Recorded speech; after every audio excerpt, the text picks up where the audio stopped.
Let's have a look at the files we've just brought into our project. As you can see, all the files here have extensions. You've got WAV, JPG, PNG, you've got M4A, MPEG and OGG. But if you don't know what these are, I'll basically explain them to you. So we'll start off with WAV. If we double click on WAV, as you can hear, that's a basic sound file. Now these are largely uncompressed, quite large files. As you can hear, that's about 1 second of audio there, and it's a 300 kilobit file. Now it's quick to load and quick to play, so it's a very efficient medium for playing sounds. But if you're looking at encoding a 2-minute file for music, then you're probably looking at about 40 megabytes of data. So while they're very good for individual small sound effects, if you've got any lengthy files, it's better to use the compressed music file standards. So what are the compressed music file standards? The most obvious one is MPEG 3. Now MPEG 3 is commonly used everywhere. However, there is something you should know about it. MPEG 3 has a license fee attached to it. So if you're planning to distribute MPEG 3 media files within your game, you could be liable for a license. Now, I'm not completely up to date on the latest law and patents and things, so if you have any queries, you'll need to ask them or go onto the website, which you can find at mp3licensing.com. Now, I've had a quick look at the FAQ, as you can see, and do I need a license to distribute MP3 encoded content? And yes. So I'm not sure what the fees are related to this. This is all on the website as well, but the point is that if you make a well-selling game, then you could well be liable for license fees for your music files. Now there is a way of getting around that. We have another file format here, which is M4A. Now this is compatible with iOS, Mac and Windows. M4A is a container format that can contain a wide variety of different audio compressions. You can find the compression standard that's been used very easily by using VNC Player. So as you can see, I've already loaded rag.mp4 into VLC. If I click on Tools and Codec Information, then under the codec section it gives you the information. Now this is MPEG 4 AAC audio format. This is good because the I think I got that right.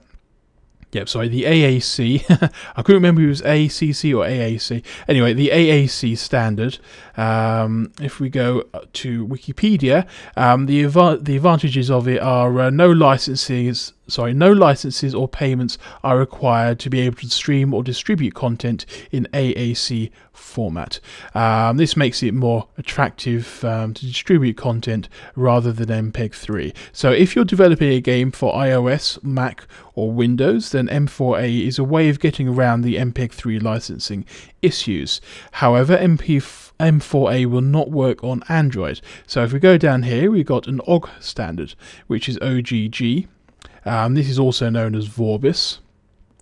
Now the OGG audio file format, if we look here at the licensing agreements here, Epic Games have used Vorbis in their games ever since Unreal Tournament 2003 to compress music without having per in-game license fees, SAP profits in the game sold. So basically you don't owe any license fees, or you don't have to make any payments for using the OGG standard either. So if you're developing an Android game, then use the OGG standard. If you're developing a Windows game, you can also use the OGG standard. If you're using iOS, Mac, or Windows, then I recommend using the M4A with an ACC encoded format. I keep saying ACC, I mean AAC. So moving away from all the licensing issues, which I hope has been resolved now, we have some other image compression standards here. So we got PNG, so this is an image, and we've got PNG. Now the differences between these is that PNG supports an alpha channel or transparency. This means sections of the image can allow something in the background to shine through it. So you're basically making invisible parts of your image. It's also a lossless compression standard, which basically means that when you compress your when you compress your image file, you won't suffer any data or quality loss.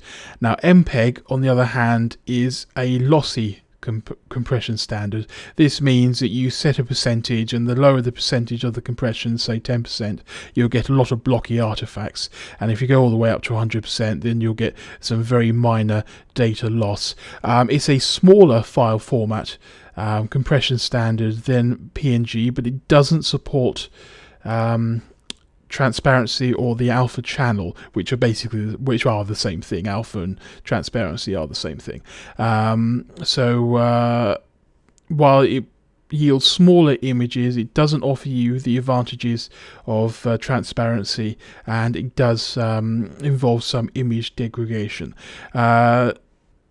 This makes it ideal for very large backgrounds. If you have a large background, say an image texture of 1024 by 1024, then it's probably better to use the PNG format, because it will make your game that little bit smaller, whereas PNG will be significantly larger. And if you've got lots of such files, and this minor difference can build up over time. However, if you're creating sprites like we do with moles and things, then you'll want the transparency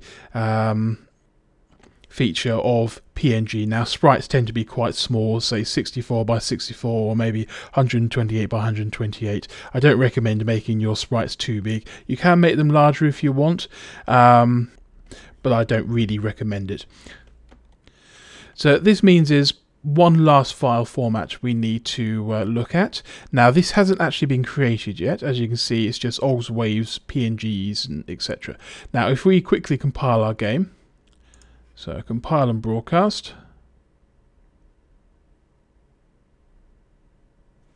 and then go back into it, you'll see that there is a new file here called smackitlight.byc.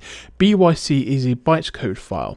This is used when you generate your tier 1 games on Android, iOS and other platforms. So it's not something you need to deal with, edit, it's something that's automatically generated by OGG. But it's worth me introducing you to it now, because if you want to take your game from tier 1 OGG into a full game app ready to deploy on Android, Windows, etc., etc., then you'll need to use the byc file in that process. So that concludes my rather lengthy lecture on file formats.